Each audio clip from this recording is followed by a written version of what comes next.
بسم اللہ الرحمن الرحیم۔ السلام علیکم۔ اپنے چینل پر آپ کو ویلکم کہتے ہیں۔ روزانہ ایک نئی کہانی سننے کے لیے اس چینل کو سبسکرائب کر لیجئے، شکریہ۔ میرا نام حامد ہے۔ میں سیالکوٹ شہر میں ایک متوسط علاقے کا رہنے والا ہوں۔ گھر کا سب سے چھوٹا بیٹا ہوں، مگر الحمدللہ میرے والدین نے ہماری تربیت بہت اچھی کی ہے۔ رشتوں کا تقدس اور احترام کرنا ہر حال میں فرض کی طرح سکھایا ہے۔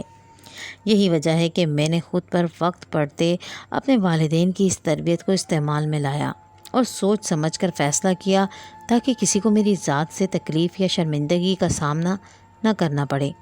دراصل ہوا کچھ یوں کہ آج سے کچھ عرصے پہلے میں نے ایک شادی میں عالیہ کو دیکھا تھا۔ وہ 14ویں کے چاند کی طرح خوبصورت تھی اور اس کی باتیں چینی سے بھی زیادہ میٹھی تھیں۔ میں نے سوچا نہیں تھا کہ کبھی زندگی میں اسے دوسرے روپ میں بھی دیکھوں گا۔ پہلی نظر میں ہی میں نے اسے بیوی بنانے کا ارادہ کر لیا تھا۔ میں نے اسے اپنے دوست فراز کی شادی میں دیکھا تھا۔ اس کی نگاہوں میں بھی میرے لیے پسندیدگی کے جذبات تھے۔ ہم دونوں کو جیسے پہلی ہی نظر میں ایک دوسرے سے محبت ہو گئی تھی، مگر ہم دونوں کے بیچ میں ایک حجاب قائم رہا۔ زندگی میں کبھی کبھی کچھ لمحات بڑے خوبصورت ہوتے ہیں مگر خواب کی طرح ہوتے ہیں۔ عالیہ سے میری یہ پہلی ملاقات آخری ثابت ہوئی۔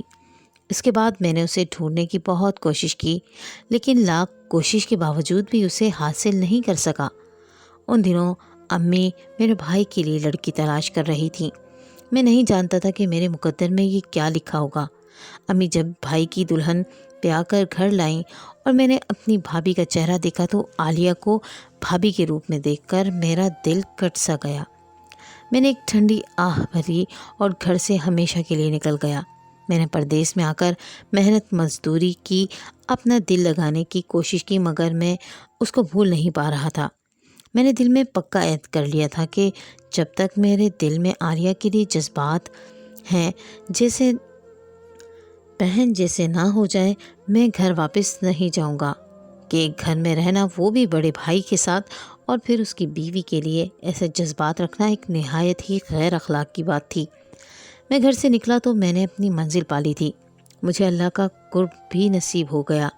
اب میں اس قابل تو تھا کہ اس گھر میں بنا کسی جذبے کے اپنی بھابھی کو بھابھی سمجھ کے سب کے ساتھ رہ سکوں اور اسے بہن کا رشتہ دے سکوں۔ اسی لیے اب میں 3 سال کے بعد گھر لوٹ آیا۔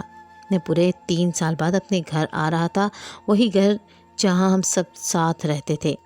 میں نے جیسے ہی دروازہ کھٹکھٹایا، کسی نے دروازہ کھولا اور الٹے قدموں واپس چلا گیا۔ یقیناً یہ عالیہ بھابھی ہی تھی۔ میں نے سوچا خیر، میں گھر میں داخل ہوا تو یہ جان کر مجھے حیرت ہوئی کہ پورے گھر میں اندھیرا چھایا ہوا تھا، جبکہ آس پاس کے گھروں میں روشنی مکمل تھی اور بجلی کا کوئی مسئلہ اس وقت نہیں تھا۔ میں سمجھ نہیں پایا کہ آخر کیا مسئلہ ہے۔ میں نے اپنی جیب سے موبائل فون نکالا اور فون کی روشنی میں آگے بڑھنے لگا۔ دیکھا تو پورا گھر خالی پڑا ہوا تھا اور سائیں سائیں کر رہا تھا۔ مجھے اور زیادہ حیرت ہوئی اور پریشانی بھی۔ خدا نخواستہ گھر میں کوئی مسئلہ تو نہیں ہو گیا۔ خیر، میں چلتا ہوا بھائی بھابھی کے کمرے تک پہنچا۔ دیکھا تو ان کا دروازہ بند تھا۔ اب ظاہر ہے عالیہ بھابھی گھر پر ہی تھی۔ دروازہ انہوں نے ہی کھولا تھا، لیکن مڑ کر دیکھا تک نہیں۔ مجھے حیرت ہوئی کہ اتنی بے نیازی، اگر میں نہ ہوتا تو کوئی اور بھی تو ہو سکتا تھا۔ بھابھی نے مجھ سے یہ تک نہ پوچھا کہ کون آیا ہے اور سیدھے ہی دروازہ کھول دیا۔ مجھے یہ بات اچھی نہیں لگی، ساتھ پریشانی بھی ہوئی۔ کھڑکی سے دیکھا تو اندر کمرے کی روشنی جل رہی تھی اور یقیناً عالیہ بھابھی جاگ رہی تھی۔ گھر کی تنہائی دیکھ کر مجھے عجیب سا احساس ہوا۔ گھر میں نہ ہی میرے ماں باپ تھے اور نہ ہی میرا بھائی موجود تھا۔ گھر میں عجیب سا سناٹا چھایا ہوا تھا اور بھابھی نے دروازہ کھولا تو مجھ سے یہ تک نہ پوچھا کہ میں کون ہوں۔ مجھے یہ سب بڑا عجیب سا لگا۔ سمجھ میں نہیں آ رہی تھی کہ باقی گھر والے کہاں گئے۔ خیر، میں کمرے میں آ کر لیٹ گیا۔ ماضی کے دنوں کو یاد کر کے میرا دل کچھ عجیب سا ہو گیا، لیکن میں جانتا تھا کہ اب عالیہ کے لیے میرے دل میں وہ جذبات نہیں رہے۔ کافی دیر میں چپ چاپ لیٹا رہا، نہ جانے کب نیند آ گئی۔ کافی دیر کے بعد آنکھ کھلی تو گھر میں تھوڑی بہت ہلچل ہو رہی تھی۔ دیکھا تو گھر کی بتیاں جل چکی تھیں اور بھابھی گھر آ چکے تھے۔ عالیہ بھابھی کی آوازیں بھی آ رہی تھیں۔ मैं आंखें मलता बाहर आ गया। भैया मुझे देखकर खुश हो गए। मैंने कहा, भाई मैं कब से घर आया हुआ हूँ, भाभी ने मुझे पूछा तक नहीं। भाभी ने वो शिकवा निगाहों से आलिया को देखा जिनमें अजीब सी वीरानी थी। वो मुझे अजीब सी नज़रों से देख रही थी, जैसे कुछ कहना चाहती हो। उसकी आंखों में हज़ारों सवाल थे, मगर मैंने उसे नज़रअंदाज करना ही मुनासिब समझा। भैया ने मुझे खाने पर आने का कहा। वो भी कुछ परेशान ही लग रहे थे। घर का माहौल गैर मामूली सा था। खैर, मैंने दोनों के साथ खाना खाया। खाना खाते हुए मैंने अम्मा अब्बा की कुर्सी की तरफ देखा जहाँ वो मौजूद नहीं थे। मुझे शर्मिंदगी भी हो रही थी उनके बारे में पूछते हुए, क्योंकि मैं किसी को बिना बताए घर से चला गया था। मैंने सोचा कि सुबह पूछ लूँगा। उस रात मैंने रात बड़ी बेचैनी से गुजारी। सुबह हुई तो घर फिर से खाली था। मैंने देखा तो घर में कोई भी नहीं था। मैं अम्मा अब्बा के बारे में जानना चाहता था कि वो कहाँ गए। तब मेरी नज़र दरवाजे पर पड़ी जहाँ आलिया खड़ी थी। वो भी परेशान सी मुंह लटकाए हुए थी, मगर वो शायद मुझसे कुछ कहना चाहती थी। आलिया भाभी, अम्मा अब्बा कहाँ हैं? मैंने उसको नज़रअंदाज करते हुए दूसरी तरफ मुंह करके पूछा। वो पुराने घर में चले गए हैं। पुराने घर? वो क्यों? मेरा लहजा धीमा था। आप जाकर उनसे खुद ही पूछ लीजिएगा, मैं नहीं जानती। वो जैसे झुंझलाए हुए अंदाज में बोली। अच्छा ठीक है, फिर मैं अम्मी की तरफ चलता हूँ। क्यों, नाश्ता नहीं करोगे? उसने पूछा। नहीं, मैं अम्मा के घर जाकर उनसे ही पूछ लूँगा कि आखिर वो लोग यहाँ क्यों नहीं रहते, और नाश्ता भी उन्हीं के साथ करूँगा। मेरा लहजा तीखा था। मैं 2 गली छोड़कर वाकई हमारे पुराने घर आ गया, जहाँ से हम शिफ्ट होकर उस नए घर में आ गए थे। दरअसल हमारा पुराना घर काफ़ी खस्ताहाल हो चुका था, इसलिए हम लोग पूरी फैमिली उस नए घर के शिफ्ट हो गए थे। भैया की शादी भी यहीं हुई थी, लेकिन अम्मा अब्बा का उस घर में लौट जाना समझ में ना आ रहा था। मैं बरसों बाद अम्मा से मिलने गया तो उनकी खुशी का ठिकाना ना रहा। मुझसे प्यार करने लगी, पूछने लगी कि मैं कहाँ चला गया था। मैं उन्हें क्या बताता कि उनकी एक मामूली सी गलती या गफलत ने मेरी ज़िंदगी में कितना बड़ा तूफ़ान बर्पा कर दिया। खैर, उसे किस्मत का लिखा कह सकते हैं। मैंने माँ से कोई गिला नहीं किया। मैंने बताया कि बस अचानक प्रोग्राम बन गया, इसलिए जाना पड़ा। तब मैंने उनसे पूछा कि अम्मा, आप लोग दूसरे घर में क्यों नहीं रहते? यहाँ आकर क्यों फिर से आबाद हो गए? ये सुनते ही अम्मा के चेहरे पर दुख की परछाइयाँ लहराने लगीं। बस बेटे, क्या बताऊँ, तुम तो जानते हो शादी के बाद बच्चों को आज़ादी चाहिए होती है, और फिर आलिया भी यही चाहती थी कि हम लोग अलग घर में रहें। अम्मी की मायूसी देखकर मैं बहुत परेशान हो गया। सोचा नहीं था कि आखिर वो इस कदर तल्ख और तीखे मिजाज की निकलेगी कि मेरे माँ बाप को अपने घर से ही निकाल देगी। तो अम्मा, आप लोगों ने उसे कुछ कहा क्यों नहीं? क्या कहते बेटा, उसने तो आसमान सर पर उठा रखा था। एक दिन सुबह सुबह वो शोर करने लगी, कहने लगी, मुझे अपनी सास पर शक है, ये घर का पानी बंद कर देती है। भला बताओ बेटा, मेरी बूढ़ी हड्डियों में इतना दम कहाँ था कि 3री मंजिल पर जाकर पानी की टंकी बंद करती। बस बेटा, दिलों में बदगुमानी आ जाए तो ऐसा ही होता है। बेटा भी तब मशकूक नज़रों से कभी मुझे तो कभी बीवी को देखता था। फिर समझ गया कि बीवी ही गलत बयानी कर रही है, लेकिन मैं समझती हूँ कि आलिया के साथ कोई और मसला है, तभी उसने हम लोगों को यहाँ रहने नहीं दिया। अम्मी की बात सुनकर मैं मामले की तह तक पहुँच गया। यकीनन वो किसी और ही चक्कर में होगी, तभी उसने अम्मी अब्बा को घर से निकाला।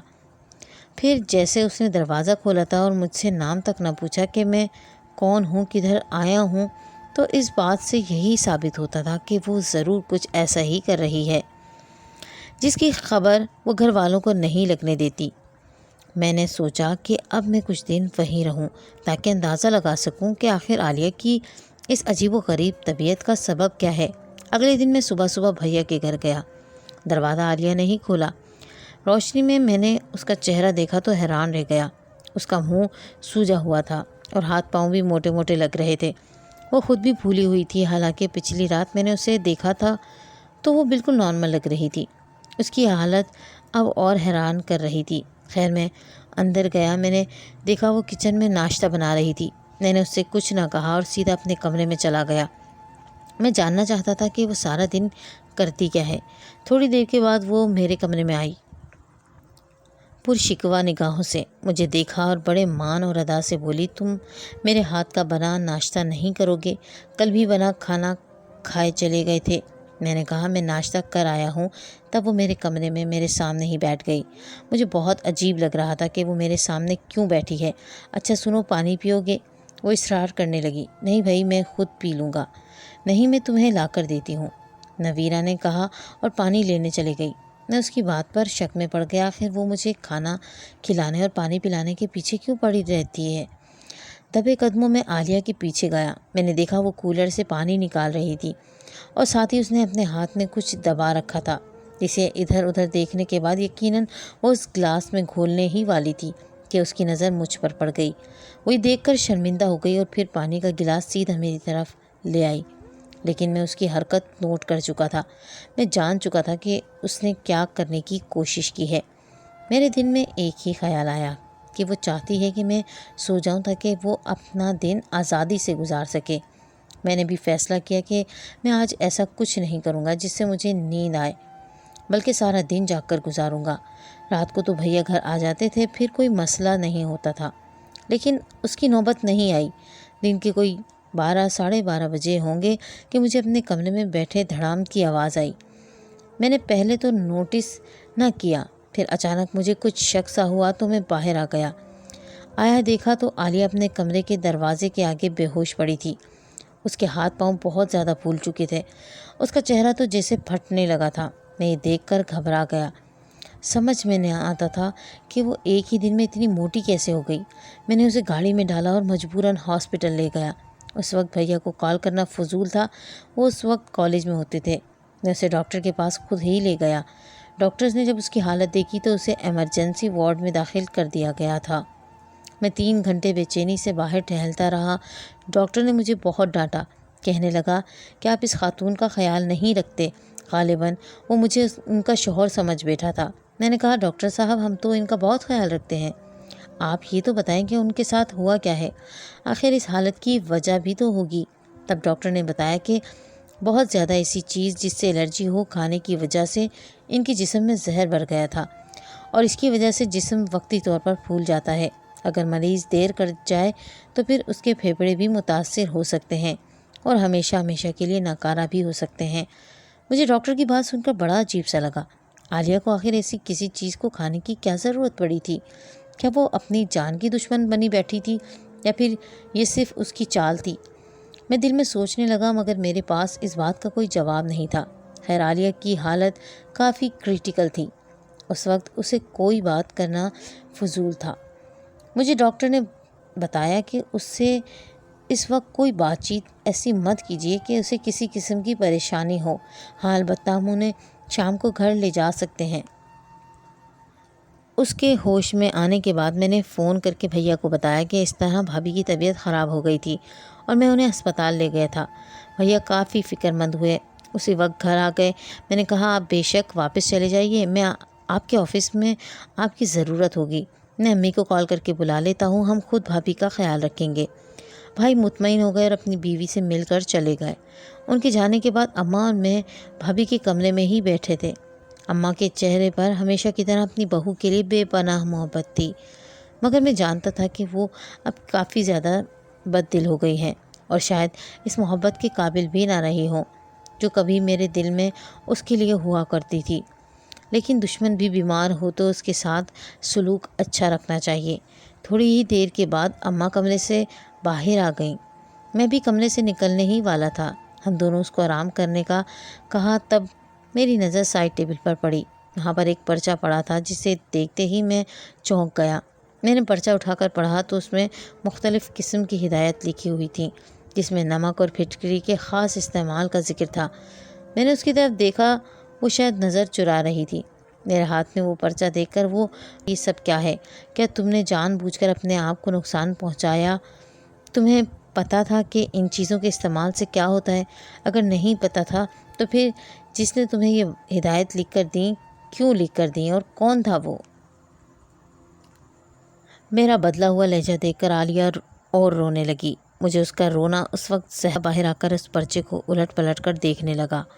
پھر کچھ سمجھ نہ آیا تو جا کر اماں کو وہ پرچہ دکھایا۔ اماں پرچہ دیکھتے ہی کہنے لگیں، بیٹے یہ تو کسی نے تعویذ بنوایا ہے اور اس تعویذ کو دو لوگوں کے درمیان محبت پیدا کرنے کے لیے استعمال کیا جاتا ہے۔